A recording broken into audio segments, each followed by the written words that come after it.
کی محبت اس کے دل میں ڈال دیتا ہے، اور مخلوق جوک تر جوک اس کے در پہ آتی ہے اور فیضیاب ہوتی ہے۔ میرے بھائیو، ماشاءاللہ میرے آقا جناب محمد مصطفیٰ صلی اللہ تعالی علیہ وسلم نے فرمایا خیرکم من تعلم القرآن وعلمہ، او کما قال علیہ الصلوۃ والسلام، میرے آقا جناب محمد مصطفیٰ صلی اللہ تعالی وسلم نے فرمایا تم میں سے سب سے بہتر وہ ہے، سب سے افضل وہ ہے جو قرآن پڑھے اور قرآن دوسروں کو سکھائے۔ او میرے بھائیو، میرے بزرگوں، اللہ کی قسم کر کے کہتا ہوں، یہ جو صاحب معیار ہے، اس کی زندگی قرآن میں گزری ہے، اس کی جوانی قرآن میں گزری ہے، اس کا بچپن قرآن میں گزرا ہے، اور اس نے جو لبادہ اور رکھا ہے یہ بھی قرآن کے وسیلے سے ہے۔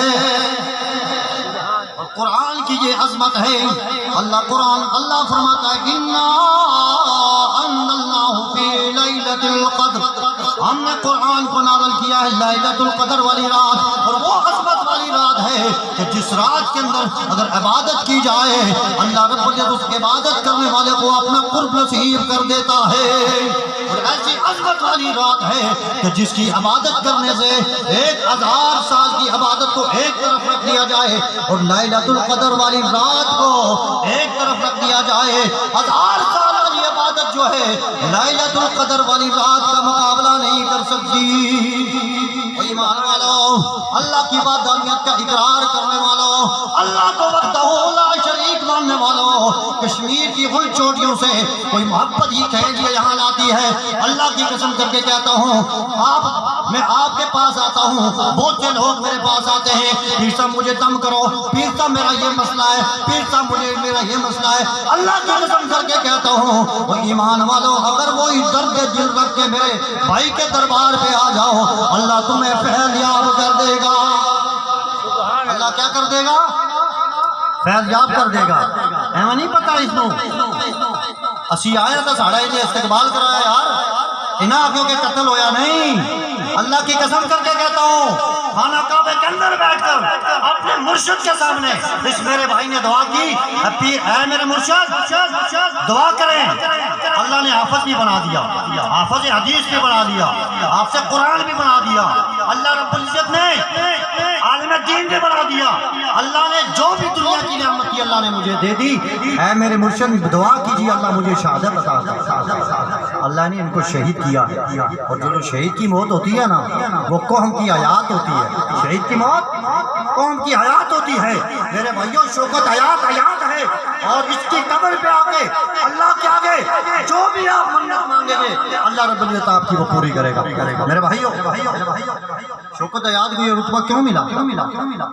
کیونکہ یہ میلاد کا مہینہ بھی ہے، تو وہ اس موضوع کو میں نہیں چھیڑ رہا۔ حضرت مفتی قبلہ سید الرحمان صاحب موجود ہیں، اس موضوع کا وہی عطا کریں گے، تو میں مختصراً بیان کر کے اپنے بات کو ختم کرتا ہوں۔ ماشاءاللہ شوکت حیات کو یہ رتبہ کیوں ملا؟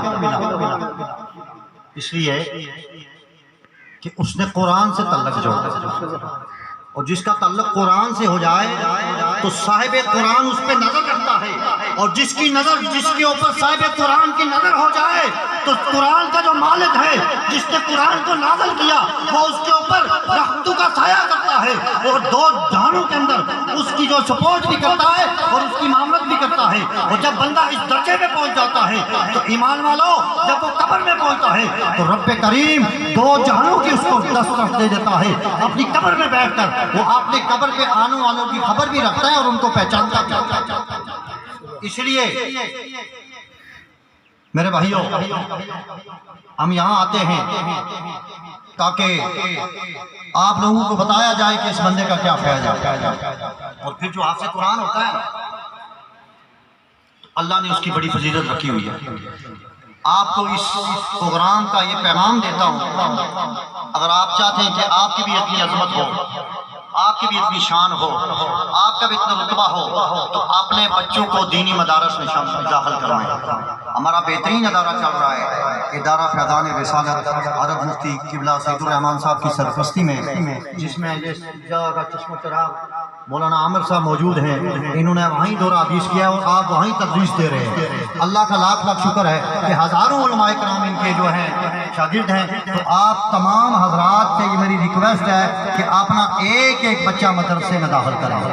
اللہ اگر آپ کے بچوں کو ہدایت دے دے, اللہ آپ کے بچے کو قبول کر لے, تو آپ کی عظمتیں اللہ جانے, یقین جانے کہ دو جہانوں میں بڑھ جائیں گی. میرے بھائیوں, جب آپ سے قرآن پڑھتا ہے, اللہ کی قسم کر کے کہتا ہوں فرشتے ان کے اس کا استقبال کرتے ہیں. قربان جو محافظ ہے قرآن کی عظمت پہ, حشر کا میدان ہوگا, اللہ رب العزت کی کرسی لگی ہوگی, ساری مخلوق اللہ کی جتنی مخلوق ہوگی اس کا نام اعمال دیا جا رہا ہوگا, ہر ایک کا حساب کتاب ہوگا. قربان جاؤں حافظ قرآن پہ, جب حافظ قرآن آئے گا رب کریم فرمائے گا او حافظ قرآن, میری قرآن کی میری کتاب کی تلاوت کرنے والے ذرا شروع کر الحمد شریف سے قرآن پاک کی آیتیں پڑھتا چل, اور جنت کے زینے چڑھتا جا, جنت کے زینے چڑھتا جا, حتیٰ کہ حافظ قرآن جب الناس پہ پہنچے گا تو اللہ رب العزت کہے گا او حافظ قرآن لے تیرا یہ آخری مقام ہے,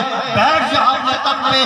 حافظ قرآن ادب سے کہے گا او میرے پروردگار, او میرے مالک, او میرے خالق, میں اس وقت تک حافظ قرآن تیرے تخت پہ نہیں بیٹھوں گا جب تک میرے والدین کو ساتھ نہیں بٹھائے گا.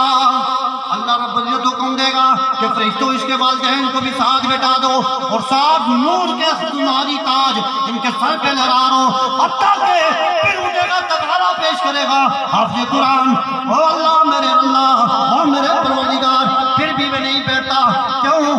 کہے گا اے اللہ میرے اساتذہ کو بھی ساتھ بٹھا دے. چنانچہ اس کے سارے استادوں کو بھی ساتھ بٹھا دیا جائے گا, نور کے تخت اس کے سر پہ رکھ دیے جائیں گے.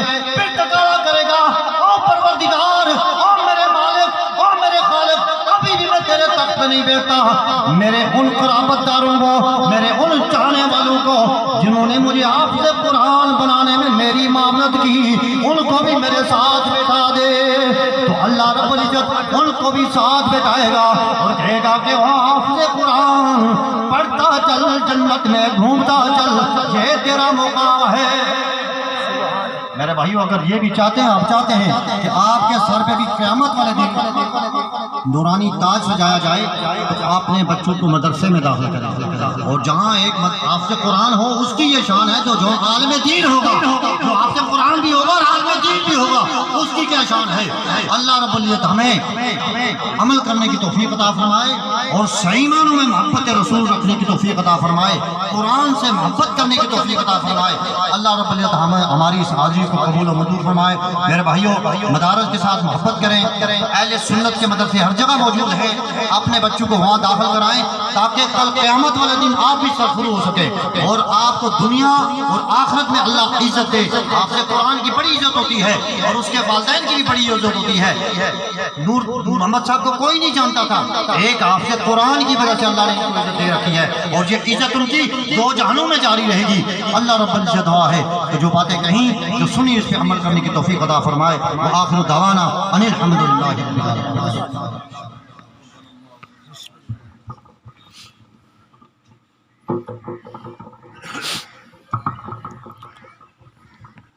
دل سے جو بات نکلتی ہے اثر رکھتی ہے, پر نہیں طاقت پرواز مگر رکھتی ہے.